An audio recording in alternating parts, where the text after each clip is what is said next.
Hello again and welcome to The World Today on Channels Television. I'm Cynthia Are. Here are top stories making rounds around the globe. Now, hearing continued today in the sentencing of South African athlete Oscar Pistorius as the prosecution argued why he should serve jail term for killing his girlfriend, Reeva Steenkamp. His defense counsel had suggested yesterday that Pistorius not be jailed but serve the community or be placed under house arrest. Also today, the prosecution called 3 witnesses to the stand to drive home its point. Kim Martin, the late Reeva Steenkamp's cousin, was one of the people who took to the witness stand, and she testified about how the murder had literally destroyed the lives of the Steenkamps.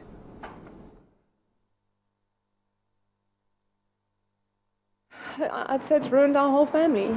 It's ruined Uncle Barry and Auntie June. Reeva was everything to them. You know, she was the only child in PE for a long time. And they absolutely adored her. They were so proud of her, what she had accomplished.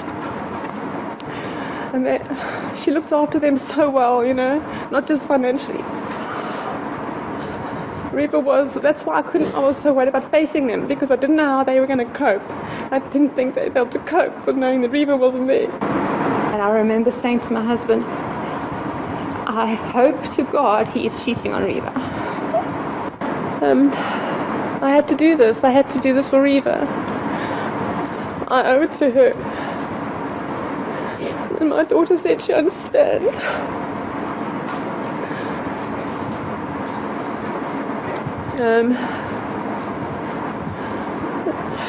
Because I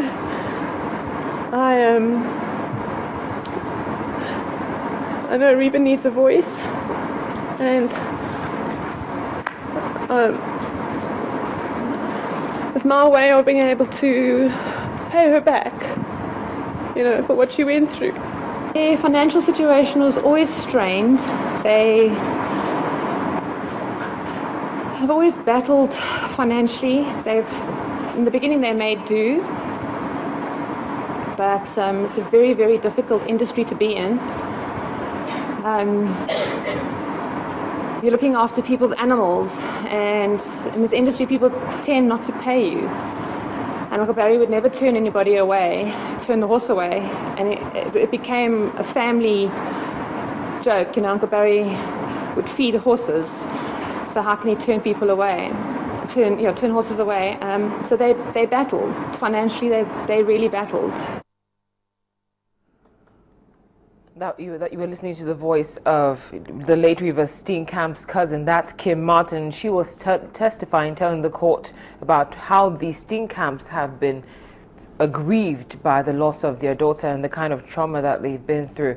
Well, we'll now go live to South Africa, where our correspondent Betty Dibia is standing by to tell us more about the Oscar Pistorius trial.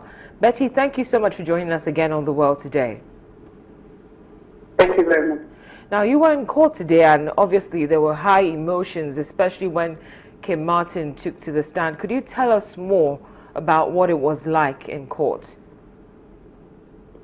Well, the day was sort of made up of 2 extremes: the very tense and painstaking and pounding cross-examination, you know, by Harry Nell of the parole officer Annette Verheer, and then later on the very emotional testimony where we got to see who indeed Reeva Steenkamp was beyond the tag Oscar's girlfriend and the model that everybody knew on the pages of the newspaper.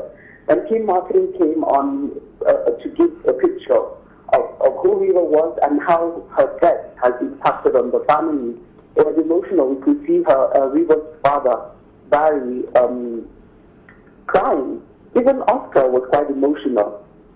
Quite a number of people present, just picturing who indeed she was from when she was a baby growing up, the financial problems that her family had. Of course, it opened up who the Steenkamp, June and Barry Steenkamp, you know, really are.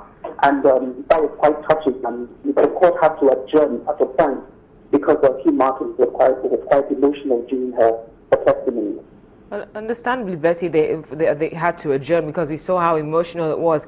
But what I'm curious about is why is this cross-examination taking place at this point in the sentence hearing? By now, I think we should have heard the verdict. So shouldn't this part have been done way before this time? What's happening? We know, yes. You recall I said earlier when the trial started, about 141 or so witnesses were lined up. That was the list that was circulated, but not all of them were called.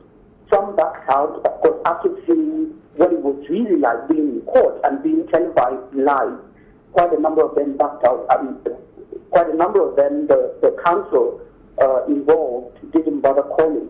But we know that it is the judicial process here, especially that after a judgment, before sentencing, there will be the pre-sentence argument where you argue for aggravation or mitigation of sentence. We saw that play out during Henry Oka's trial here in South Africa as well, after he was found guilty of several acts of terror.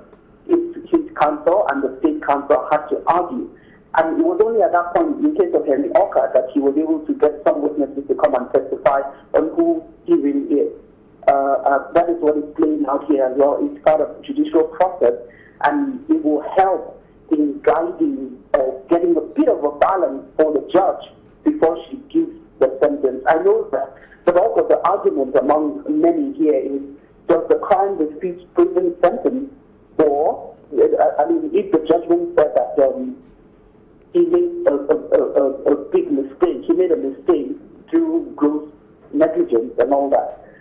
You have people who say that the crime defeats prison sentence, or does Oscar, the person who benefits society, who is inspiring to so many people, does he deserve a prison sentence? So that is what is playing out in the mind. So these testimonies on both sides and the cross-examination, we'll hear that for Kim Martin tomorrow from Bayou, but he may choose not to speak to her as well. But all those will help in helping the judge find the balance to know what indeed she's going to give to Oscar. Now finally, Betty, if you were to take a wild guess, I don't know if it's in your place to tell us this, but when would you anticipate that we will actually finally put this case behind us and hear the verdict that Oscar will get concerning this case? Wild guess, you said, probably by next week. So we hope, Heidi Merrill has promised Judge Masifa it won't take long. He's calling only 4 people. But she knows he's kind of questioning. You saw how long to question Annette Berger, the parole officer. 2 full days of serious questioning, because he punched serious holes in her. And we don't know how long Bayou will take to cross-examine. And I'm sure when the correctional services, if he's going to call correctional service officers, that's the state, if they're going to call that, the cross-examination by Bayou, that's counsel to Oscar, may extend the testimony as well. So, hazarding a guess, probably by next week we'll see the end of it. But if that is the end of the case, that I can't tell you, because the kind of verdict she's going to give, or not verdict, but the kind of sentence she will prescribe may bring out different kinds of reaction on both sides. If it's too severe, the state might want to if it's too severe, the defense might want to appeal. If it's too light, the state might want to appeal. So everybody is watching to see. So the end of the case, as you said, put it behind us. I don't know. But let's wait and see. Probably by next week, I know she wants to get it done and dusted. Betty, as always, we appreciate your time on The World Today. Thank you so much for speaking with us.